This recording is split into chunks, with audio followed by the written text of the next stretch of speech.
lathe. I think they're all very nice, but I think we've chosen the right one, the mission style. I do too. I like it. Listen, we've still got to do some prep work on these rails.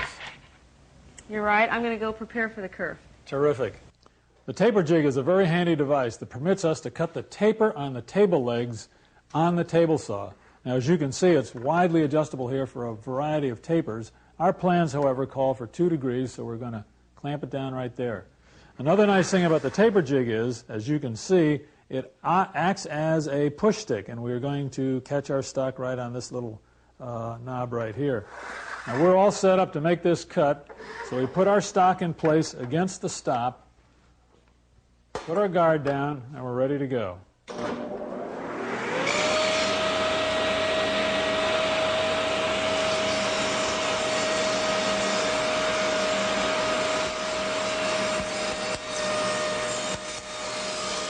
We don't need to concern ourselves with shaping our rails since we have a simple detail. What we need to look at now is how we're going to attach our tabletop to the base. And we need to deal with that before we assemble the base. You can't glue the tabletop to the base since it's made out of hardwood, and we need to allow for expansion and contraction.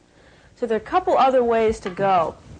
One thing you can do is you can screw in at an angle like this on the inside of the rail up into the tabletop. Always make sure that your screw isn't going to go up so far as to penetrate through the top of your tabletop. So this rail will be on the inside, so of course you wouldn't see those screw holes. Our approach is a kerf system. I'm going to show you how that works. Turn the table up. Now we cut a kerf that goes underneath the table like that, and then we'll slip these mirror clips into that groove, like so, and then screw up from the bottom. And that'll make our attachment nice and tight. There are a couple different ways we can make that kerf cut.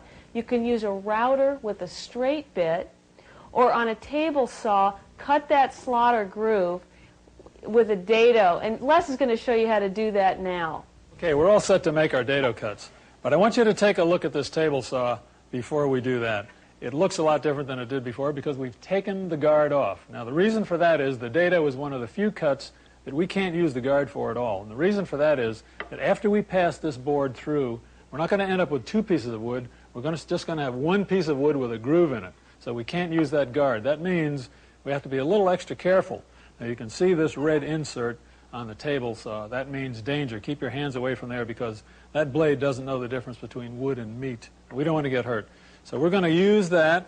Now, we've carefully checked our plans to set up the saw just the way it is now.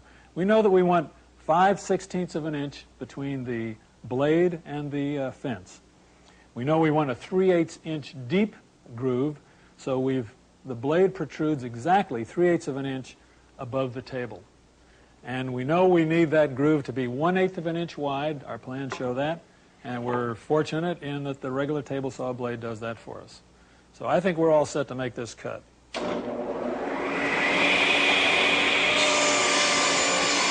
how easy that is? Hi there. Hey. How do those rails look? Oh, beautiful. Good. Well, I'm just setting up to put the tabletop together, and I put half the clamps down. Okay, great. A couple of things we need to review here about gluing up the tabletop. You'll remember we've got 3 boards. We're going to glue them together, put them in the clamps, and we're going to come out with our tabletop. It's really the first time we put some wood together. Now, we said earlier that we were going to make this oversized in both dimensions, so this is much wider and longer than we really need it to be. That's so it allows us a little tolerance in this glue up, and we'll trim this to the precise size after the glue is dried.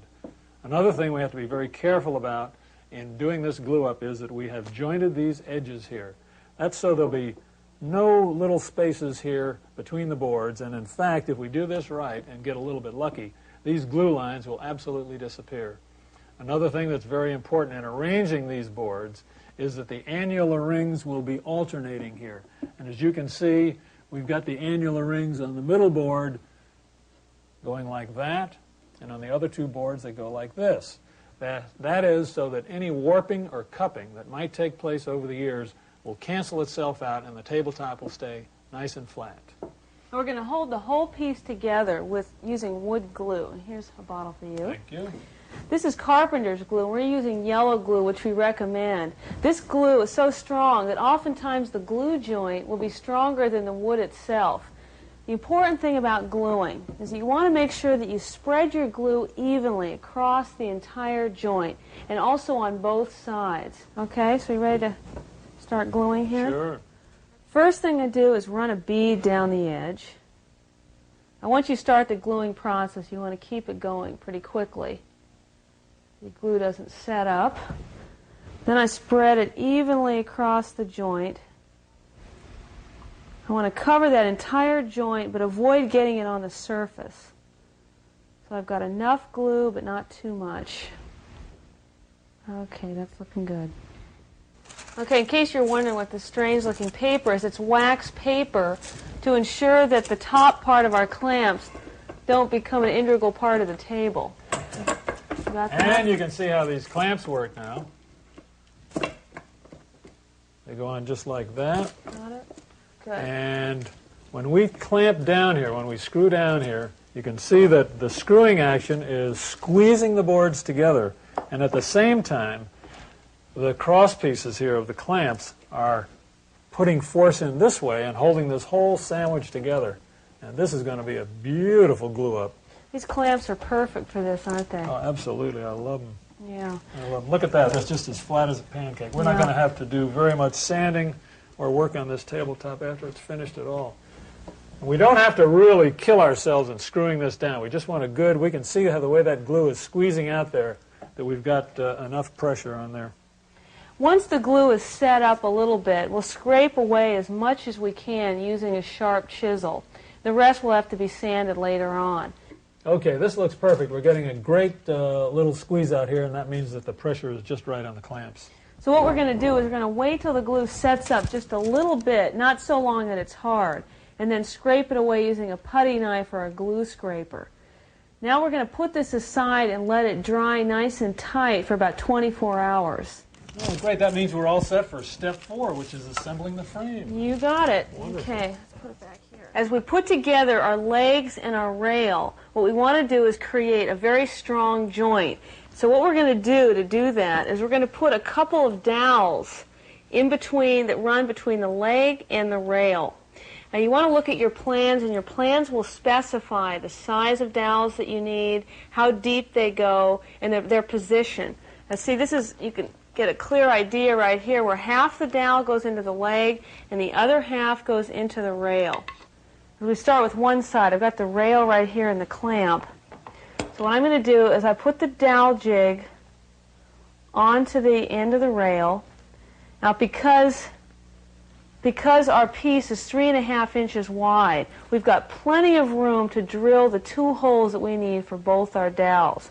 So I can just line up the dowel jig with the top of the dowel right here, and I can feel that it's flush. I tighten it down. And one of the neat things about the dowel jig is that it's automatically centering. So no matter how narrow or how fat the wood is, I'm going to be able to drill those holes in exactly the center. Okay, now I'm ready to drill. Oops, I need to put my glasses on. Okay, don't forget your glasses. Now ready to drill.